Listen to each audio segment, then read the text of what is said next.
Continuamos, amigos de todo el país, con más entrevistas y nos acompaña a esta hora el doctor Raúl Chanamé, analista político. Muy buenos días, doctor. Muy buenos días, amigo de Radio Nacional. Estamos a menos de 2 semanas de las elecciones en segunda vuelta. El domingo hubo esta confrontación, debates de ideas y planes de gobiernos entre los técnicos de los dos partidos políticos. ¿Se puede revertir esta tendencia a favor de Keiko Fujimori luego del debate ya de los candidatos presidenciales, doctor?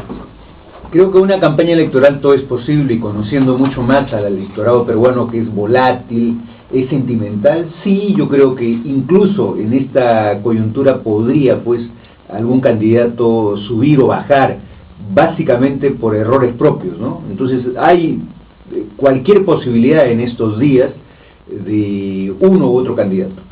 ¿Y el debate de los técnicos ha permitido a la población aclarar los temas o no ha tenido mucho impacto? ¿Qué cree usted? Creo yo que por el tema programático, el tema doctrinario, se fija un sector ilustrado de la población. Yo creo pues que un 20, 25%, 30% se concentra en el tema del debate. La mayoría de la población creo que ya optó por un candidato, pero es importante el tema del debate porque nos pone las vigas maestras de lo que puede ser el gobierno en los próximos 5 años. Y hay 2 temas que hay que abordar con mucha seriedad: el tema del crecimiento y el tema de la pobreza. En el Perú la pobreza se mantiene en el 31%. ¿Qué vamos a hacer para disminuir en el próximo quinquenio la pobreza?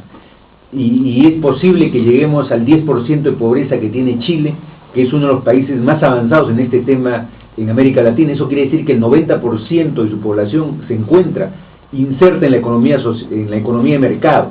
Ese es un avance de un país. Nosotros venimos, claro, del 50% de la década del 90 y hemos disminuido al 31% la pobreza. Podemos disminuir en la próxima década al 15% la pobreza. Ese es el reto. ¿Y cuánto tendríamos que crecer? Ese es un tema. Y el otro tema, que lo he visto expuesto el día domingo, es cuánto se puede aumentar el salario mínimo, ¿no? Los dos han coincidido en que hay que aumentarlo. ¿Se puede aumentar a partir del 28 de julio del año 2011 o es demagógico? Eso habría que debatirlo muy seriamente, ¿no? Muy bien, y de acuerdo a lo que ha podido usted escuchar en el debate técnico, muy breve por cierto, 1 hora es muy corta para... No fue el ideal, ¿no? Para expresar todo el bagaje que contiene ambos programas de gobierno. ¿Cómo estamos marchando hacia el futuro? Definitivamente el programa del señor Ollanta es un poco más radical, con mayor participación del Estado, que el de Keiko Sofía Fujimori, que se está orientando más al mantenimiento de las actuales circunstancias económicas y con un énfasis en lo que es el programa social. Lo que ocurre es que en esta década, en la década que ha transcurrido, el Perú ha crecido espectacularmente, sin duda, ¿no? El crecimiento promedio ha sido 5%, este año debemos crecer, si no hay mayor contingencia, debemos estar creciendo entre 6 y 7%. Eso es un crecimiento mundial importante, muy importante, pero tenemos reservas importantes, pero como bien se ha señalado, el Estado social no ha funcionado. O sea, tenemos poblaciones en extrema pobreza que no han recibido los beneficios de este crecimiento económico. Entonces, ¿cuánto podemos redistribuir en programas sociales que no alteren las estructuras macroeconómicas? Y un tema del crecimiento se ha dado por la inversión privada. O sea, la creación de empleo no ha venido por parte del Estado, ojo, no ha venido por parte del Estado, ha venido por la inversión privada. Y entonces es necesaria la inversión privada, por supuesto, pero con un control, con regulación de parte del Estado, porque se cumplan las leyes laborales. Y allí viene pues el papel de qué tipo de Estado requerimos para este quinquenio. ¿Qué tipo de Estado? Un Estado que sobrecontrole, un Estado que intervenga económicamente, un Estado que administre empresas. Creo yo que ya la experiencia de la década del 80 fue una lección histórica para todos los peruanos, y saber que el Estado debe cumplir una función en seguridad, en orden público, en creación de una base legal que se cumpla, y en inversión en infraestructura, en carretera, en escuelas, en universidades. Esa es la función básica del Estado. Y el gobierno tiene pues que cumplir un papel importante en diseñar las vigas maestras para el próximo quinquenio. Sosteníamos precisamente de que en los próximos años tenemos el reto, tengas en cuenta que la economía también empieza un ciclo de receso. Miren lo que está ocurriendo en Europa. O sea, Europa puede influir sobre la economía asiática. Estados Unidos también. Estados Unidos. Nosotros más bien estamos muy bien, no nos ha afectado en términos graves la crisis económica, pero eso no quiere decir que no va a haber restricciones en la próxima década.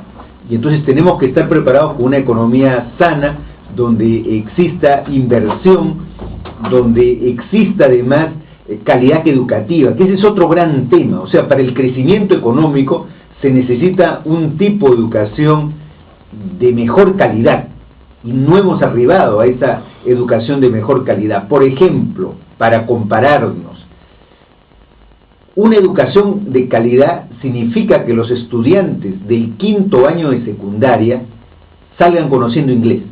No es el caso peruano, que ni siquiera en la universidad los alumnos conocen el inglés.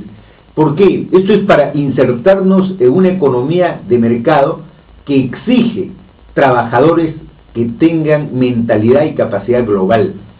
Ese es un tema que el Estado debe realizar en la próxima década, pero para eso se necesita que exista inversión, una economía sana y mayor presupuesto educativo. El presupuesto educativo tiene dos componentes que son importantes. El tema de los salarios a los profesores ha mejorado poco, debe mejorar mucho más, pero el objetivo final no es tener mejores salarios para los profesores, sino es tener mejores alumnos con competencias contemporáneas. Las competencias contemporáneas son dominio de aptitudes y saber hacer, saber ser productivo, tener vocación, por ejemplo, para el autoempleo, saber rentabilizar la producción, y eso hasta el momento no lo conseguimos. Yo pregunto a los padres de familia, el joven que sale de 5º año de secundaria está en actitud para incorporarse a la actividad laboral, y los padres de familia, creo, como todos los que somos padres de familia, vamos a decir, no, lamentablemente. Y entonces eso es una falla educativa, y esa falla educativa tiene que ser enmendada con políticas que en la economía sean sanas, pero que redistribuyan al interior de la educación, dando una potencialidad. En los países desarrollados, el educando, cuando acaba el colegio, muchas veces está en actitud ya de incorporarse a la actividad laboral.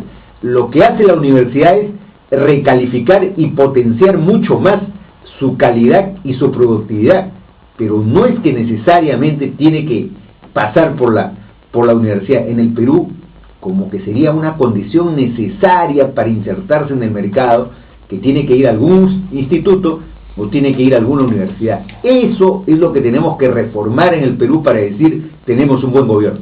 Este tema del capítulo económico de la Constitución puede afectar el desarrollo que ha alcanzado actualmente el Perú, y si vamos un poquito más allá, esto cómo afecta también la candidatura de Ollanta Humala, porque desde su agrupación que está partiendo esta posibilidad de cambios en la Constitución, capítulo económico.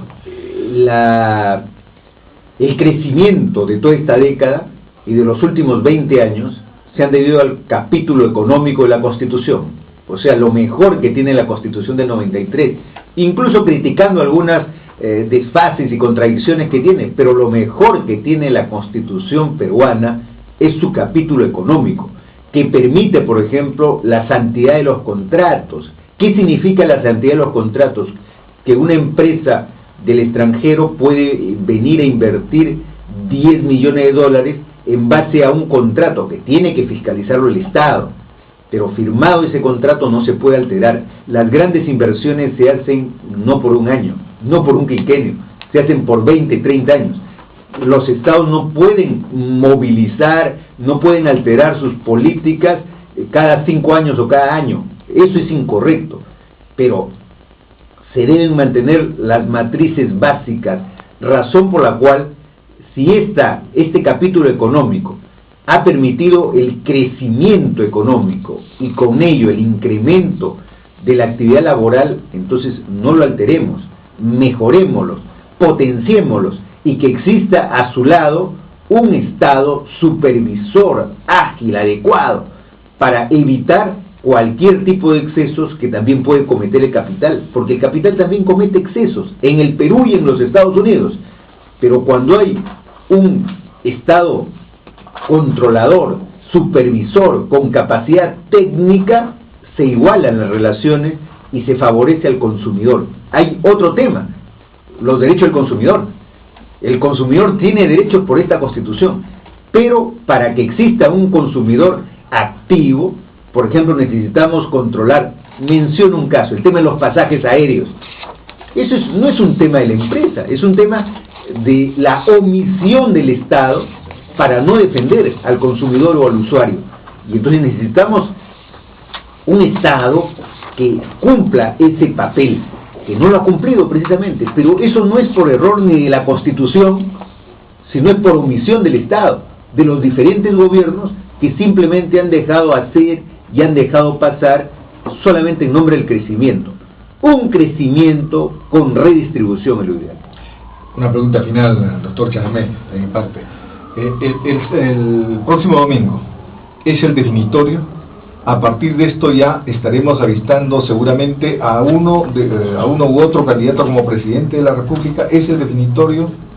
Creo que es tiene más audiencia que el debate programático. ¿Por qué? Porque el Perú es un país caudillista, es un país de imágenes, es un país de símbolos.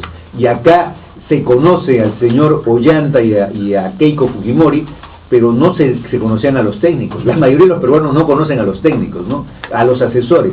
El debate programático sin duda es importante, pero creo que el debate de los candidatos presidenciales sí va a incidir sobre ese 10%, ese 15% que todavía no ha decidido su voto.